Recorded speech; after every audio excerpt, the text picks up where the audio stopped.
What is up, guys? Today we'll be changing out the LCD screen in this W164 ML63. This should apply to most Mercedes-Benz from this era, basically anything in the late 2000s, even early 2000s actually, that has a screen such as this. The process might be different between chassis, but for W164, it'll be pretty much just like this.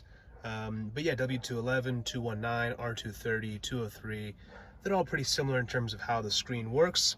But the first step will be taking out this entire command system, which I'll show you guys in the 164 is not that bad to do. It may be more difficult in other models or may require a different process, but for the 164 it's pretty straightforward, and let's get into it. Just to be clear, we're not changing out the entire system, just the LCD panel that sits right here, which has clearly gone faulty, as you can see by these lines. On the W164, don't mind the little debris down here, it needs to be cleaned, but you gotta open up this bottom tray first, and you can kind of see on either side there are these T20 screws. Well, there's one over there, and there's one over there. Very hard to make out, but trust me, they're there. Gotta remove those first, which will allow this entire tray to kind of pop on out of here. Alrighty, so screws have been loosened, which means we can pull it out a little bit. As you can see, I have over here.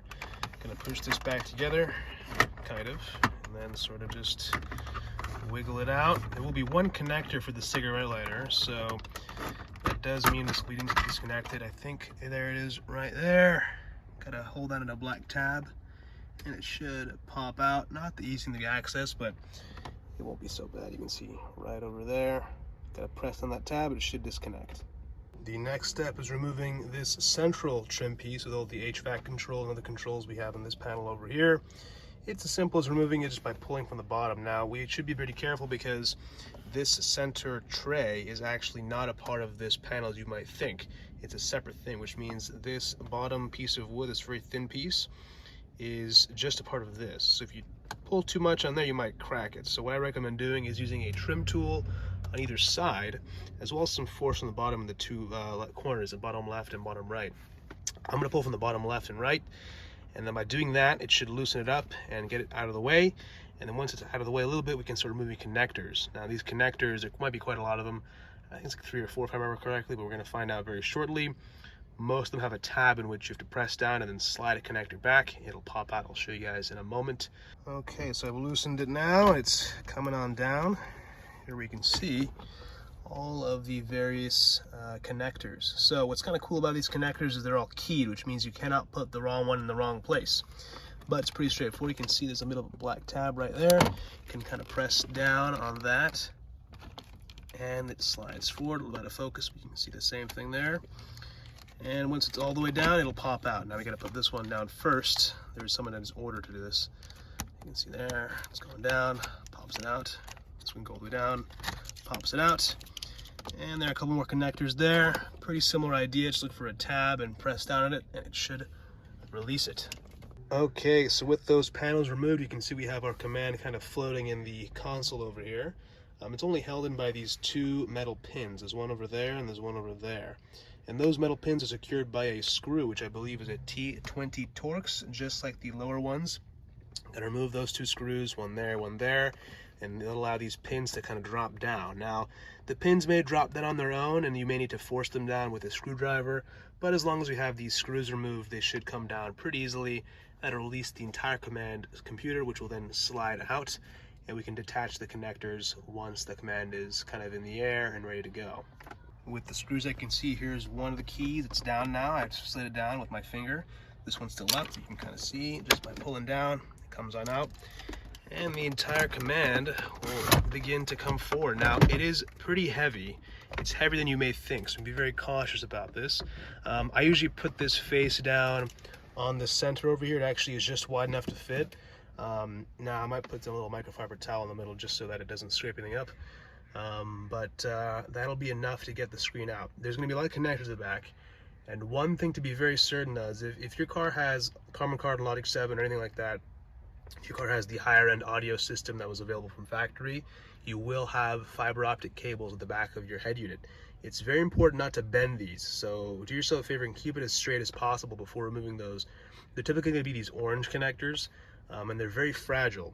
And if you do break them, if you crack them at all or bend them in a way that is not how they're meant to move, you might need an entirely new wiring harness, which at that point the car is basically total, believe it or not, because of how much it would cost to repair that. or at least effort and labor and all that stuff. So you just be very careful and don't mess those things up. I'll show you guys what they look like so you can make sure not to damage those. But other than that, it's pretty straightforward to remove the actual unit from this point. A lot more of those sliding connectors. There's one big rectangular block connector in a similar fashion that removes by kind of squeezing a portion of it, which then slides back. We'll look at that in a moment. Here's the back of the Command. You can ignore those taps I have in place there. Your car won't have those. I just have those there because I previously had an Android infotainment installed in this car, and that needed some various power for an app. Regardless, you can see here is the black connector over here. This is the main harness for the unit. You have to pinch these two portions together. You can see that. It very easily comes undone. And these two orange wires with the little sheeting on top of them are actually the fiber optic connections. So let's get those out of the way first. Take a deep breath. Those are finally out. No need to stress anymore. And the rest are pretty straightforward. These are Fakra connections. This is one more sliding connector, just kind of like the one we had on the HVAC controls. This one comes out pretty easily as well. You can see like so. We'll get that out after we get the other two out. But yeah, at this point, it's just going to be removing these two, or these three, the yellow, green, and blue. And then we should be good to go to begin taking apart the Command for the actual screen replacement. Already, guys, set your Command unit screen face down on a table like this with some microfiber towels to protect it. We're first going to remove the back half of the Command from the display section. So there's two main metal parts here. The metal part over here is the main Command, all the computer stuff. And this metal part is the frame for the screen. So first, to take this part off, which involves removing some screws. There'll be some at the very bottom. You can see on mine, actually it's the top, I believe. There's two over there you need to remove. And then also there should be some like right there that kind of hold it, the back part to the front, as well as the very top. There's going to be one over there. So no matter what car you have, you should have those screws regardless. We'll remove those first. So it should be 1, 2, 3, 4, and 5. Remove all those 5 first, and the back half should seamlessly separate from the front screen panel.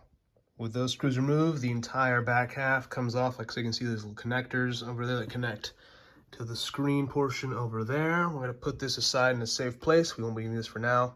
Now, looking at the screen portion itself, there are quite a few screws to be removed. I've already removed most of them over there. You can see there's just one left that was hiding behind that back panel.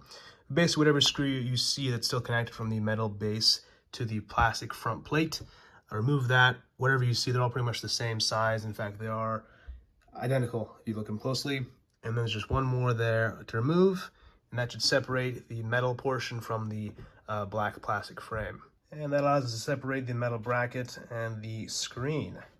Here's our circuit board looking at the front. That's what we're looking at. So it's basically just the front panel of our Command unit. This right here is the actual power cable for the screen. Now we got to remove some cables to detach some things to actually get access to it. So first we'll remove this, which is pretty simple. Just got to push back on the connector, nice and gentle. If you have a plastic pry tool, this would be a good time to use it. As for the ribbon cable over here, when you kind of push back slowly, you can actually push back with your nail on the black tab over here. As you can see, we've got that pretty much released. If we lift up on that cable now, it should come undone. This is one of the cables for, I think, the D-pad or the 4 arrow control keys. If we push down the connector over there, that'll release it pretty easily. I wish I could have shown this better on camera, but as soon as I flipped it over, it all kind of fell apart in a good way. As soon as you flip it over, you just kind of push down on the buttons over here, and it totally lets all of the components out of the top here. Be very careful of these over here. All the buttons are contained in there, so don't let those fall out. I'm going to put that aside. You can see here we got the controls. If you need to replace this is a good time to do that. You can actually find these on eBay or even Alibaba for pretty cheap if you want to replace them and freshen up the look of things, or if it's not working, of course.